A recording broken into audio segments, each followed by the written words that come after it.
Wadidaw, kembali dengan Bang Leo di sini. One Piece Chapter 1071 hadir di hadapan kita semua, Leo. Untuk dongengnya, seperti biasa, kalian tunggu saja. Baik, tanpa berlama-lama lagi, mari kita lanjut berlayar. One Piece Chapter 1071 diberi judul Pahlawan Muncul. Judul chapter kali ini merujuk kepada Monkey D. Garp yang saat ini sedang berada di pelabuhan G14, bersiap untuk melawan bajak laut Kurohige dalam misi menyelamatkan Koby. Chapter kali ini kita suguhkan dengan color split terbaru yang memperlihatkan Uta dan Monkey D. Luffy bersama seluruh kru dari bajak laut Mugiwara no Luffy atau kelompok bajak laut topi jerami. Pada color split kali ini kita diperlihatkan Uta, Luffy, dan para kru sedang memperlihatkan pose mereka masing-masing. One Piece Chapter 1071 dimulai dengan memperlihatkan Bartolomeu Kuma yang sedang terbang dengan kecepatan tinggi menghantam Red Line, tepatnya di Red Port atau Pelabuhan Merah. Kehadiran Kuma pun membuat semua orang yang berada di Red Port panik hingga berlarian. Pada panel ini kita diperlihatkan Kuma dengan keadaan penuh luka atau kerusakan, berdiri lalu menghadap ke arah tanah suci Marizoa. Dengan kehadiran Kuma secara tiba-tiba di Marizoa, sungguh mengejutkan, karena di antara kita semua berpikir jika Kuma akan datang ke Pulau Egghead. Berhubung dia baru saja diselamatkan oleh pasukan revolusioner dari Marizoa, tampaknya kehadiran Kuma secara tiba-tiba di Marizoa akan memberikan hal yang menarik untuk kita atau ke cerita ke depannya. Marga anime memiliki opini mengenai kedatangan Kuma. Mungkin saja Kuma datang ke Marizoa untuk menyelamatkan seseorang.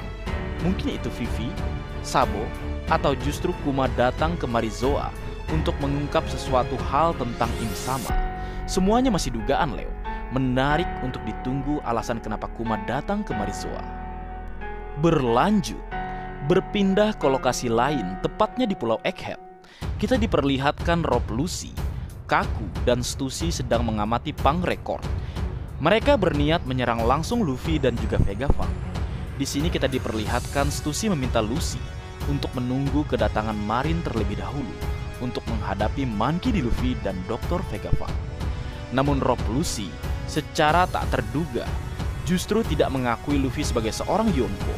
Ini sungguh mengejutkan bagaimana seorang Rob Lucci tidak mengakui Luffy, bahkan Luffy saat ini adalah seorang Yonko. Seperti yang kita tahu, Marin atau khususnya para admiral bahkan mengakui keberadaan Monkey D. Luffy sebagai seorang Yonko. Namun sikap Rob Lucci ke Luffy sebagai musuh sungguh disayangkan. Mimin berharap Rob Lucci benar-benar dihajar dengan telak nantinya. Lu ampas, jangan ngaku lu lebih hebat dari kapten kami tercinta. Berpindah ke lokasi lain, tepatnya di dalam Punk Record, kita bisa melihat Dr. Vegapunk dengan para Punk bersiap untuk berkemas untuk pergi dari Pulau Egghead. Namun dari semua Punk atau cloning Dr. Vegapunk, ada sosok Punk yang tidak berada di lokasi. Dia adalah Punk 05 Atlas. Di saat semua orang bersiap untuk pergi, kita bisa menyaksikan Fang Edison sedang berbicara kepada seseorang lewat dinding musi. Ia meminta bantuan untuk menahan para CP0. Kita belum diperlihatkan sosok orang tersebut. Tampaknya sosok misterius tersebut bersedia untuk menahan CP0 dan dia dengan senang hati untuk membantu Dr. Vegapunk. Menurut kalian, siapakah sosok tersebut, Len? Marga anime justru berpikir orang tersebut cukup kuat sehingga dia dengan santainya menerima tawaran Dr. Vegapunk.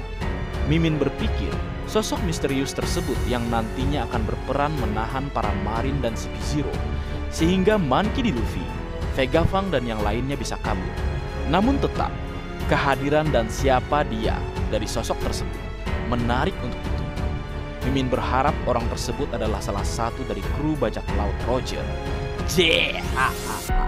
Menarik kan, Leo? Berlanjut, di saat Pang Edison selesai berbicara dengan sosok misterius tersebut, secara tiba-tiba Frontier Dome atau kubah pelindung Punk Record tiba-tiba terbuka.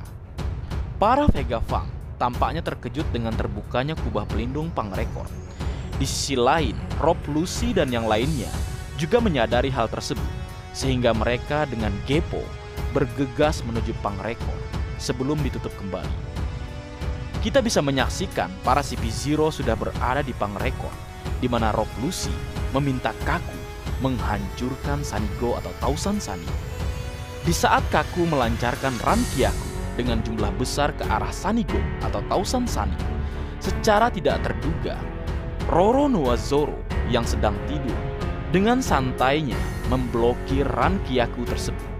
Kita bisa melihat reaksi Kaku yang kaget dengan kekuatan Roronoa Zoro saat ini. Hal yang menariknya di sini adalah Kenbun Sokuhaki Roronoa Zoro benar-benar sangat hebat, Leo. Dia bisa mengantisipasi kedatangan Rankyaku dari Kaku meski dalam keadaan sedang tertidur. Cool banget Roronoa Zoro, sang pemburu bajak laut, atau yang kita kenal saat ini sebagai Raja Neraka, King of Hell, Roronoa Zoro. Kemudian berlanjut, kita diperlihatkan para Pang, Dr. Vega Fang, Monkey D. Luffy, dan krunya berkumpul untuk bersiap meninggalkan Pangrekor. Kita juga diperlihatkan bentrok kecil antara Kaku melawan Roronoa Zoro. Tampaknya Leo, Oda Sensei juga memberikan Roronoa Zoro momen reunian dari lawannya ketika di Enies Lobby. Panel Zoro melawan Kaku mengingatkan marga anime ketika pertama kali mereka bertemu di kapal. Sama dengan sebelumnya, kita juga menyaksikan Monkey D. Luffy bertarung melawan Rob Lucy, dan sekarang kita juga melihat Kaku melawan Zoro. Paralel yang sangat bagus antara Zoro dan Luffy, serta Rob Lucy dan Kaku. Di saat semua orang bersiap untuk pergi, kita melihat Jewelry Bunny secara tiba-tiba datang dan menyerang Dr. Vega Fang. Tampaknya Jewelry Bunny butuh jawaban dari Dr. Vega Fang. Kenapa atau alasan kenapa dia telah mengubah ayah dari Jewelry Bunny, yaitu Bartolomeo Kuma. Namun Dr. Vega Fang menjawab tidak bisa mengubah ingatan Kuma kembali karena suatu alasan. Mungkin kedatangan Kuma ke Marizoa ada kaitannya dengan alasan tersebut. Menarik untuk ditunggu apa yang akan terjadi selanjutnya. Berpindah ke lokasi lain, tepatnya di New World, kita bisa menyaksikan bajak laut Eustace Captain Kidd sudah mendekati suatu pulau, yaitu Pulau Elbap. Sesuai dengan perkiraan kita pada chapter-chapter sebelumnya, Eustace Captain Kidd benar-benar datang ke Pulau Elbap. Tampaknya Kidd datang menemui seseorang yang memiliki bekas luka di tubuhnya. Mungkin orang tersebut adalah Jaguar di Saul. Karena kita sebelumnya juga diberitahu jika Jaguar di Saul masih hidup. Kita menyaksikan Eustace Captain Kidd dengan antusias datang ke pulau tersebut atau Pulau Elbap. Kita juga melihat Killer yang memandu kru dengan melihat sebuah catatan. Menarik ditunggu apa yang Eustace Captain Kidd lakukan selanjutnya. Mimin berpikir dengan kedatangan Eustace Captain Kidd ini juga akan menarik bagi cerita ke depannya.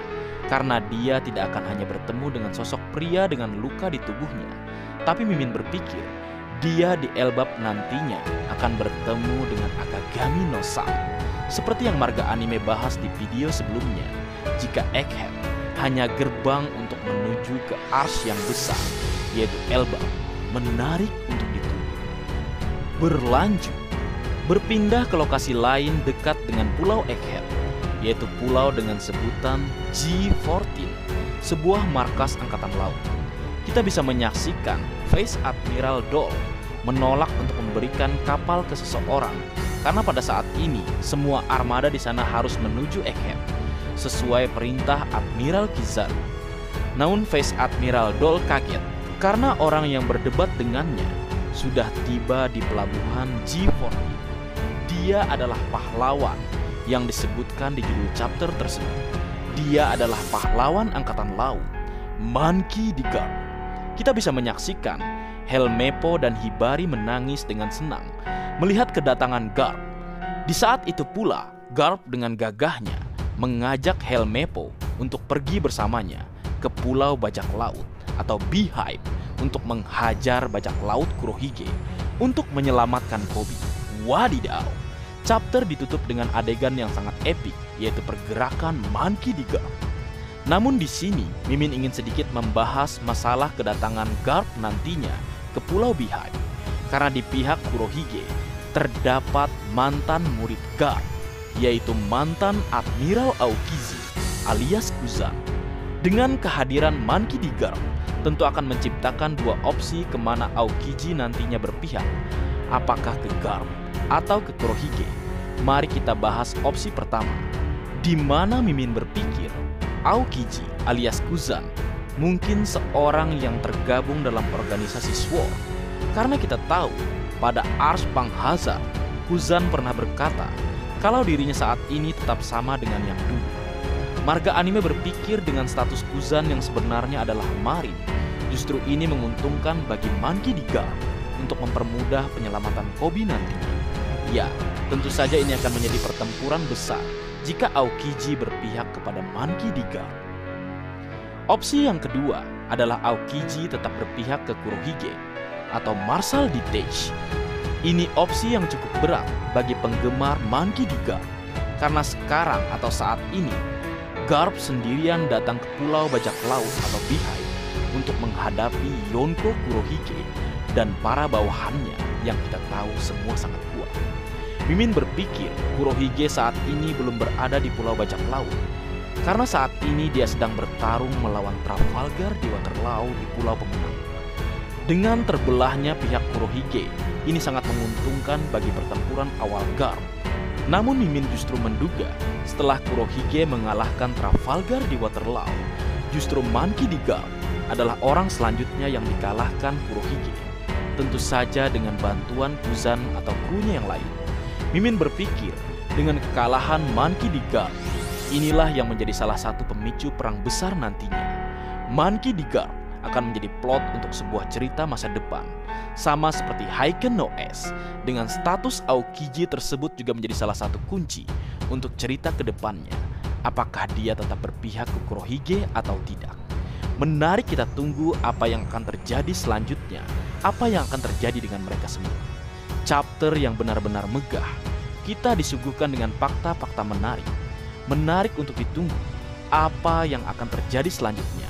Baik, mungkin segitu dulu yang bisa aku bagi bersama kalian, Leo. Semoga kalian terhibur dengan apa yang aku buat dalam kesempatan kali ini. Terakhir, jika ada kesalahan dalam pengucapan atau hal yang menurut kalian kurang pas atau kurang tepat, Marga Anime memohon maaf yang sebesar-besarnya. Sekian.